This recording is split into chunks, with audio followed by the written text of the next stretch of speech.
ایران کا ہر حملہ شاہکار ہوتا ہے، یہ خوبصورتی سے ڈیزائن کیا جاتا ہے اور بہت ہی صفائی کے ساتھ ڈیلیور کیا جاتا ہے۔ ایران اپنے اہداف بہت چن کر منتخب کر رہا ہے، ان کا انتخاب بہت سوچ سمجھ کر رہا ہے اور بہت ہی پریسائزلی اور بہت ایکوریٹلی اس کو ڈیلیور کر رہا ہے۔ اور اس نے دشمن کے جو امریکہ اور اسرائیل ہے اس کے فوجیوں میں، اس کی فوجی قیادت میں، اس کی سیاسی قیادت میں ایک سنسنی دوڑا دی ہے اور ان کو اپنی شکست ہر روز واضح طور پر نظر آنا شروع ہو جاتی ہے۔ میں ہوں اظہر علی خان اور آپ دیکھ رہے ہیں آج کی بات، اور میں آپ کو بتاؤں کہ بنائے براق ایک شہر ہے اسرائیل کا۔ یہاں پر ایران نے گزشتہ روز سے بہت ہی زیادہ حملے کیے ہیں۔ یہ تل ابیب سے کے قریب ایک شہر ہے اور اس کا انتخاب ایران نے اس لیے کیا کیونکہ یہاں پر بہت ساری کچھ ملٹری موومنٹس ہو رہی تھیں، کچھ انٹیلیجنس موومنٹس ہو رہی تھیں، اور جو ٹاپ ملٹری براس ہے خاص طور پہ انٹیلیجنس سے جڑی، موساد سے جڑی اسرائیل کی، وہ وہاں پر ایکسٹرا آرڈنری موومنٹ دیکھی جا رہی تھی۔ اس لیے اس کا انتخاب کیا گیا۔ بہت دنوں سے اس کو پلان کیا گیا تھا کہ کسی طرح سے جب بھی یہاں پہ کوئی ایسی ایکسٹرا آرڈنری موومنٹ ہوگی تو یہاں پہ نشانہ بنایا جائے گا اسرائیل کی آرمی کو۔ تو تل ابیب کا انتخاب جو ہے فوجی میٹنگ کے لیے نہیں کیا گیا تھا، بنائے براق کا انتخاب کیا گیا تھا اسرائیل کی جانب سے۔ تل ابیب اس لیے نہیں کیا گیا تھا کہ وہ مسلسل حملوں کی زد میں ہے، ایران کی نظر میں ہے اور وہاں پر بہت طاق کر نشانے لگائے جا رہے ہیں۔ تو ان کا خیال یہ تھا موساد کا کہ اگر ہم ایک اپنی میٹنگ یہاں بلاتے ہیں، اپنے کچھ کمانڈرز کو بلاتے ہیں بنائے براق میں، اور یہاں پہ ایک ریزیڈنشل بلڈنگ میں کیموفلاج کر کے شہریوں کے بھیس میں انہی کی درمیان میں اگر ہم کچھ کرتے ہیں ایک فوجی ایکٹیویٹی، تو وہ نظر میں نہیں آئے گی اور ایرانی انٹیلیجنس کو شاید اس بات کا پتہ نہیں چلے گا۔ لیکن ایرانی انٹیلیجنس نے بہت ہی شاندار طریقے سے اس کا کھوج لگایا اور مختلف جو میڈیا سے جڑے لوگ ہیں وہ اس کو رپورٹ کر رہے ہیں۔ ایرانی پاسداران انقلاب نے اس کا دعویٰ کیا ہے کہ وہاں پہ بنائے براق میں ایک بلڈنگ کے اندر، ایک ریزیڈنشل بلڈنگ کے اندر ہونے والی جو موساد کی میٹنگ تھی جس میں اس کے کمانڈرز بھی تھے، انٹیلیجنس کے لوگ تھے، ایک بہت ہی خوفناک منصوبہ ایران کے خلاف تیار کیا جا رہا تھا، اس میٹنگ پر حملہ کیا گیا ہے۔ بیلسٹک میزائلز فائر کیے گئے بنائے براق میں مختلف جگہوں پہ، جس سے بہت بڑے پیمانے پر تباہی ہوئی، لیکن اس بلڈنگ کو جس میں یہ موساد کے انٹیلیجنس کے لوگ میٹنگ کر رہے تھے اس کو بہت پریسائزلی، ایکوریٹلی ڈرونز کے ذریعے نشانہ بنایا گیا تاکہ بالکل اسپیسیفک لوکیشن کو ٹارگٹ کیا جائے اور ہر صورت اس کو یقینی بنایا جائے کہ میٹنگ میں موجود تمام افراد ہلاک ہو جائیں۔ تو یہ بہترین دماغ تھے جو اسرائیل کے تھے، اور ایرانی پاسداران انقلاب نے جو دعویٰ کیا ہے اس سے پتہ چلتا ہے کہ یہ تمام لوگ جو اس میٹنگ میں موجود تھے مارے جا چکے، جو ایران کے خلاف جو ایک بہت ہی بھیانک منصوبہ تیار کر رہے تھے۔ اسی کے ساتھ ہم نے دیکھا کہ گزشتہ روز دبئی کا انتخاب کیا گیا ایرانی پاسداران انقلاب کی جانب سے، اور انہوں نے بتایا کہ انہوں نے وہاں پر ایک بلڈنگ کو ہٹ کیا ہے، اور بلڈنگ کو ہٹ کر کے انہوں نے جو امریکی فوجی تھے جو اپنے جو بیس سے باہر رہ رہے تھے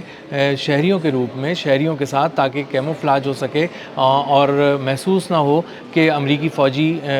شہریوں کے ساتھ بھی رہ سکتے ہیں، اس بلڈنگ کو بھی نشانہ بنایا، اس کو بھی بہت ہی ایکوریٹلی نشانہ بنایا گیا ایران کی جانب سے، اور ڈرون کے ذریعے اس کو اٹیک کیا گیا، اور وہاں اس بلڈنگ کے اس خاص مقام پہ جہاں پہ فوجی جمع تھے وہاں اس کے پرخچے اڑ گئے۔ بتایا جا رہا ہے کہ 200 کے قریب جو ہیں وہ فوجی تھے، امریکی فوجی، اور اس میں افسران بھی تھے امریکی فوج کے، اور اس میں سے ایرانی پاسداران انقلاب نے دعویٰ کیا ہے کہ 37 جو فوجی افسران اور اہلکار ہیں وہ ہلاک کر دیے گئے اس حملے کے اندر۔ اس سے پہلے بحرین میں 5th فلیٹ کے جو لوگ تھے وہ بھی اسی طرح ایک کمرشل بلڈنگ میں جو ہوٹل نما بلڈنگ تھی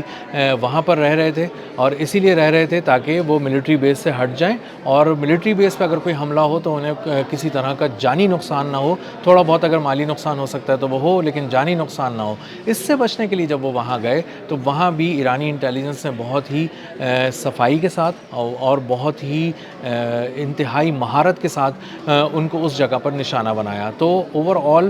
پچھلے کچھ دنوں کی کارکردگی اگر ایرانی انٹیلیجنس کی ہی دیکھ لی جائے تو اس سے اندازہ یہ ہوتا ہے کہ ایرانی انٹیلیجنس کی نگاہ ہر طرف ہے، بہت ہی جمی ہوئی ہے مختلف جگہوں کے اوپر، اور انہیں پوری طرح اس بات کا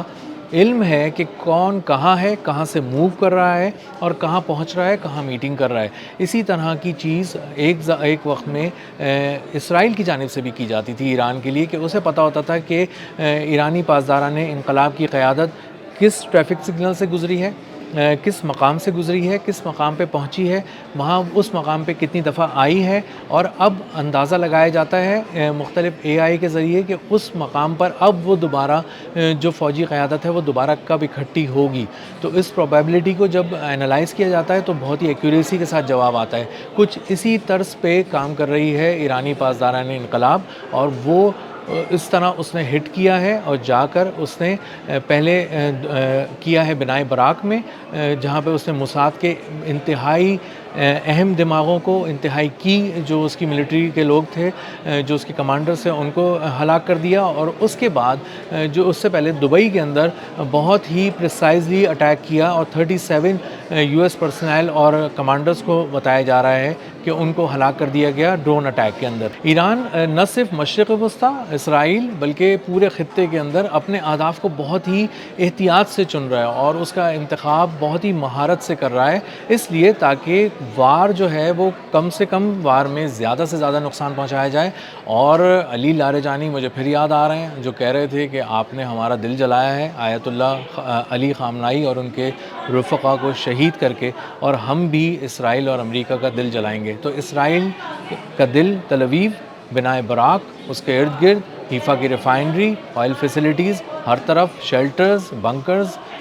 نشانہ بن چکے ہیں، اور بڑے پیمانے پر تباہی ہو رہی ہے۔ اس کے دل پر وار ہو رہا ہے، اور اس کا دل رو رہا ہے۔ خود نتن یاہو اور اس کی گورنمنٹ کے لوگ ڈسمنٹل ہو چکے ہیں، اور الگ الگ جگہوں پہ بیٹھ کے رو رہے ہیں۔ اس کی فوجی قیادت چھپ چکی ہے، اور وہ کہیں جمع نہیں ہو رہا ہے۔ جب وہ تل ابیب آنے سے انکار کرتے ہیں اور بنائے براق جاتے ہیں تو وہاں پہ بھی ان کو نشانہ بنایا جاتا ہے۔ جو ان کے فوجی ہیں، جو لو رینک آفیسرز ہیں اور جو فوجی ہیں، وہ شیلٹرز میں گھسے ہوئے ہیں، وہاں سے باہر نکلنے کے لیے کسی طور پہ تیار نہیں ہیں، کیونکہ انہیں اندازہ ہو چکا ہے کہ دشمن سامنے نہیں ہے۔ بیلسٹک میزائلز آ رہے ہیں، وہ اس کا کیا بگاڑ لیں گے، اور بیلسٹک میزائلز آئیں گے اور ان کا شکار آسانی سے کر لیں گے، اور اسی لیے خودکشیوں کی تعداد بھی اسرائیلی آرمی میں بہت زیادہ بڑھ گئی ہے۔ اسی طرح امریکہ کا جو دل ہے وہ تو بار بار جل رہا ہے، روز روز جل رہا ہے، اور $1 بلین کا دل جل رہا ہے روزانہ، $500 ملین کا دل جل رہا ہے۔ $700 ملین کا تو صرف ایک ایوکس جو ان کا ہے E-3 سینٹری جو ایوکس پلین ہے، جو ایک پورا کمانڈ اینڈ کنٹرول سینٹر تھا، جو فضاؤں میں اڑتا پھرتا تھا اور دور تک دیکھتا تھا، سینکڑوں کلومیٹر دور تک، اور سینکڑوں جو ٹارگٹ سے ایک ساتھ لاک کر کے فائٹر جیٹس کو کوآرڈینیٹس بھیجتا تھا اور کہتا تھا کہ تم اس کو اڑا دو، وہ 2 ٹکڑے کر دیا، اس کے پرخچے اڑا دیے ایران نے اپنے ڈرون سٹرائک کے ذریعے، اور $70,000 کے ایک ڈرون سے انہوں نے $700 ملین کا ایک ایسا طیارہ جو کمانڈ اینڈ کنٹرول سینٹر تھا، اڑتی ہوئی آنکھ تھا امریکہ کی، اس کو تباہ و برباد کر دیا۔ اور اب یہ دوبارہ حاصل بھی نہیں کیا جا سکتا، کیونکہ یہ 1992 میں ہی آخری بار بنا تھا، اور اب اس کو دوبارہ سے اس کو مینوفیکچر نہیں کیا جا سکتا۔ اسی طرح جو بہت اہم رڈارز تھے $1 ارب کے، $500 ملین کے، وہ تقریباً $500 ملین کی مالیت کے 5 رڈار، اور $1 ارب سے زیادہ مالیت کے کم از کم 3 رڈار جو ہیں وہ مشرق وسطیٰ میں ایران نے تباہ کر دیا۔ اور اسی وجہ سے جو